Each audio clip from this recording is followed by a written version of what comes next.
பட்டினத்தார்.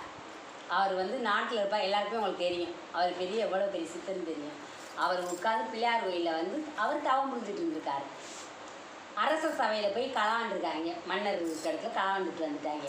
அதில் ஒருத்தர் நல்லவே இருந்திருக்கேன். களவாண்டதே சரி, பிள்ளையாருக்கு ஒரு மாலையை போடுவோம்னு மணி மாலையை தூக்கி இப்படி போட்டுட்டு போயிருக்கேன். அது பிள்ளையார் கழுத்தில் விழுகாமல் அவர் கழுத்தில் விழுந்துருச்சான். நல்லா புரிஞ்சுக்கோங்க. காலையில் ஆனதுமே அரசருக்கு தெரிஞ்சிச்சு, நம்ம உள்ள அது வந்து பொருள் காணாமல் போயிடுச்சு.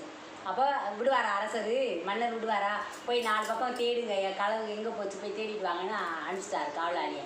காவலாளி எல்லா பக்கம் போயிட்டாங்க. அங்கே போனால் அவர் தியானத்தில் இருக்கிறார் பிள்ளையார்கிட்ட. அவர்களுக்கு மணி மாலை கிடையாது. அவரை பிடிச்சி கொடுத்துட்டு போயிட்டாங்க. அவரை குட்டியாச்சு நிப்பாட்டிட்டாங்க. நிப்பாடு மன்னர் பார்க்குறாரு. தூக்கு அந்த காலத்தில் உடனே தவறு செஞ்சால் தூக்கு. அதை ரெடி பண்ணிட்டாங்க. கடைசியில் பட்டினத்தார் சிவனுடைய அந்த பாடலை பாடுறாரு. கழுமரத்தில் ஏற்ற சொல்லிடுவாங்க.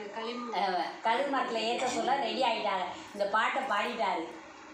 சரியா? பாட்டை பாடவும் மன்னரே வந்து மன்னிப்பு கேட்டு கழுமரத்தையும் பிடிச்சி இருந்துச்சாங்க. ஆமாம், இது பண்ணிட்டாரா? அதனால நான் என்ன சொல்றேன்னா, தெய்வ நிலையிலே இருந்தாலும் விதின்னு ஒன்று இருக்குது.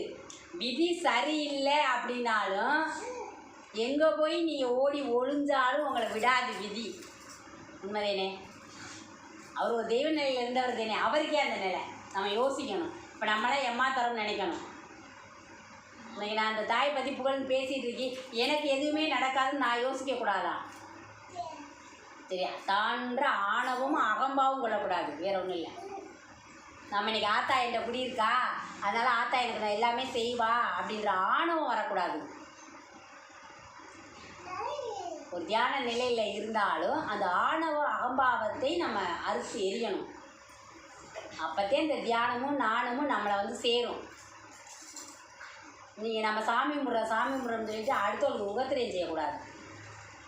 அந்த சாமி நீங்கள் கும்பிடாமே இருக்கலாம்.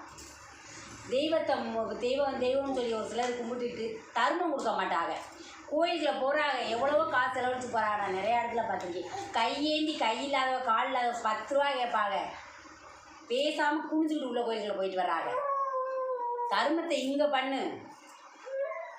நீ இருக்க கண்டுதானே அந்த கோயிலுக்கு போகிற. உன்னை நம்பிக்கைனே அவங்க வாசலில் உட்காந்துருக்காங்க. அவங்க 10 ரூபா கொடுக்குறாங்க, நீ என்ன குறைச்சிருக்கீங்களா? தானமும் தர்மமும் எங்கே நிலச்சி நம்மக்கிட்ட இருக்கோ, நம்ம மனசில் பிறந்தவோ என்னைக்கு தான தர்மத்தை அடுத்தவர்கள் கொடுக்கணும்னு நினைக்கிறோமோ அன்றைக்கே கடவுள் நம்மளுக்கு எல்லா செல்வத்தையும் கொடுப்பாரு. அந்த ஆத்தா நத்தத்து மாறி தாய் எல்லா செல்வத்தையும் நம்மள்கிட்ட வாரி வழங்குவான். முடிஞ்சவரை எல்லாருக்கும் உதவியாக வாழ்வோம். யாருக்கும் யாரும் ஓத்திரியமாக மட்டும் வாழவே கூடாது. தெரிஞ்சுக்கிட்டீங்களா? சரியா?